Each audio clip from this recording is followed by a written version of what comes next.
Kaixo eta ongi etorri jakindunera. Gaur elektrizitateko ariketa bat ikusiko dugu.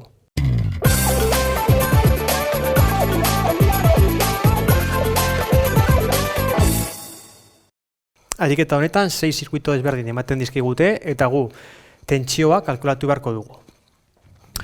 Beraz, omen legea gogorarazteko lehendabizi tentsioa, intentsitatea bider erresistentzia izango litzateke. Beraz, kasu honetan ikusten dugunez, kasu danetan, bai intentsitatea eta erresistentzia ematen digute, beraz, intentsitatea tentsioa kalkulatu izateko bakarrik bi hauek biderkatu egin beharko ditugu. Lehen adibide honetan, tentsioa 5 amper bide 6 ohm izango litzateke 30 volt.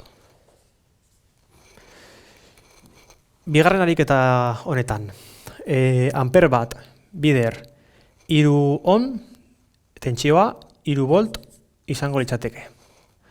Hirugarren adibide honetan, ikusten dugunez, zeinua aldatu egin da. Hau zergatik da? Beti bezala, poloa positiboa beti marra luzea da eta negatiboa txikia. Eta beti intentsitatea edo elektroiak beti positibotik negatibora joaten die. Kasu honetan, 2 amper bider ohm bat, 2 volt izango da erantzuna. Laugarren adibidean, 7 bider 0,5 pila 3,5 voltekoa izango da.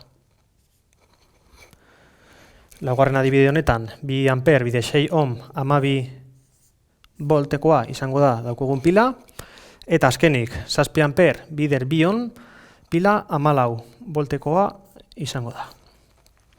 Beraz, hau izan da dana. Mi esker ikusteagatik eta gogoratu, sare sozialetan eta web orrian jarraitu jakindun.